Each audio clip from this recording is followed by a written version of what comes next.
I'm your host, and tonight we have with us a guest who is starring in a new made-for-TV movie. Welcome. Hello. Yeah.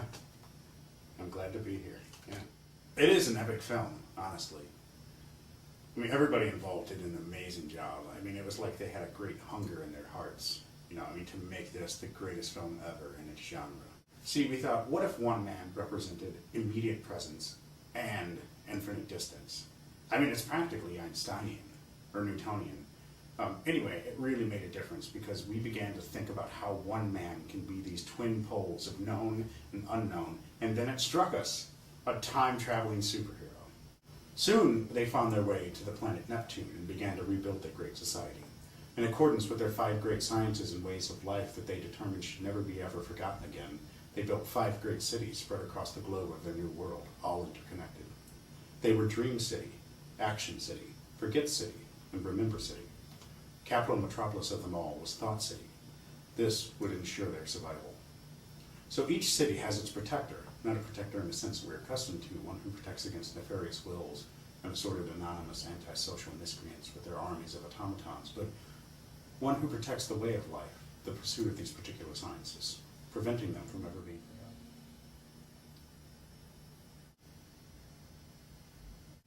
forgotten. Well, when I was 4, I wore a red cape and I thought I was Superman. Once I climbed out of the window above the kitchen sink onto the garage roof, but I was stopped before I could make the jump. So there was this big tree in the front yard, and I climbed up that one. And I leaped out, and I did well until I, belly flopped onto the sidewalk. The commonly held theory is that Superman could fly because of his cape, but that was my commonly held theory. I know now, of course, that it is the yellow sun of Earth that supercharges his Kryptonian cells and allows him to fly, exhibit super strength, invulnerability, X-ray vision, and super breath. Krypton orbited a red sun, so on Krypton these abilities didn't manifest themselves, but at the time, I thought it was his cape, naivete as a kid, But it was his cape, because I realized my own didn't work. But it was that belief in costumes that enabled me to attempt these things. So when I didn't wear the cape and, little dyed underwear and rubber boots and, a little shirt with the S on it, I wore a bow tie and a fedora.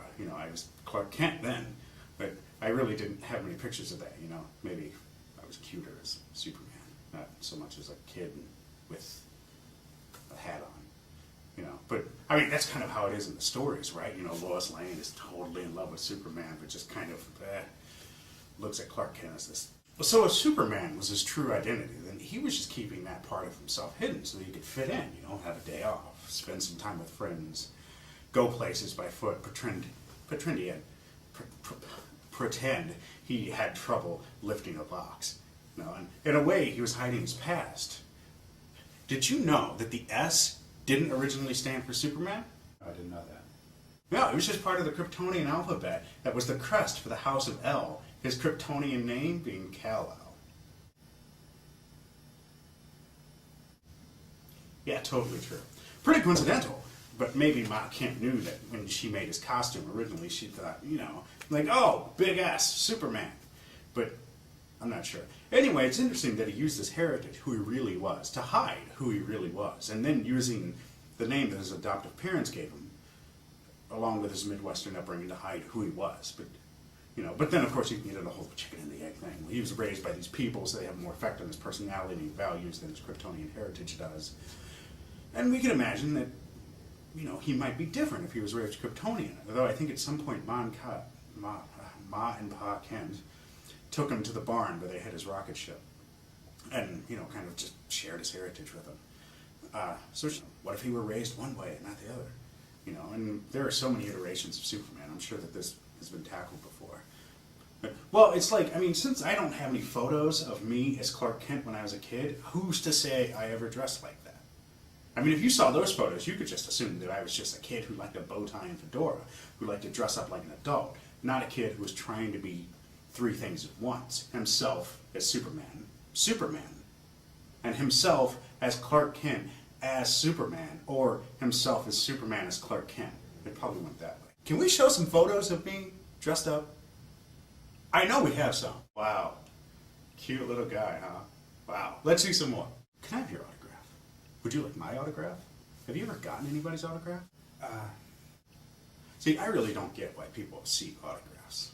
Have you ever done this? It's a strange kind of conquering, I think. I mean, when explorers would seek out new lands, they would name some spot after a particular person of society, or else a part of the landscape would be named after them. Most of us are interested in why we are named so specifically. Well, we all know what my name is. Eric Warner. See, my mom wanted to name me Caliban, after the monstrous character from The Tempest by William Shakespeare. My dad didn't want to, so supposedly, according to him, I'm named after Eric Clapton. But my mom disagrees. So my middle name is Dan, and after my great-grandfather on my mom's side. But my dad actually says it's because of the song Daniel by Elton John and Bernie Taupin. My last name is Warner, though the only person who I ever really had in contact who had that last name was my brother, and we weren't really all that close. Until I met Keith Warner at the bus stop in 8th grade, and we became best friends. So, it's similar to having a dress that somebody wore.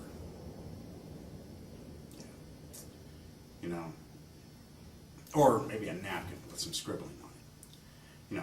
Don't you think these types of mementos and things outside of us can create a topographical map of a person's history, their experience, and of the lives before them and what they're connected to, relating an internal landscape to the one surrounding us? I think most of us have found the landscape within ourselves and stared vacantly at the world around us, only recognizing things that fit into our internal landscape. Yeah, I suppose that's a theory. It's funny you say theory, because I think that when we look back on what we've worn personally or held so closely, or when we see or have a piece of something that someone else had, we live a vicarious life, theoretically. Or we live a theoretical life vicariously. Yes, theoretical life, vicarious. Like, I had this box, a little chest, keepsake thing, that an ex gave me a really long time ago. And I finally get rid of it because I'm moving and I don't want to carry it along with me, so I get rid of it. I drop it off behind a thrift store, but I stand there looking at it thinking, remember when that was so important to me? When I used to store things that were important to me, and now it's just filled with stuff, and I don't even know why I had them or where it came from, and now it's just sitting in some alleyway full of junk.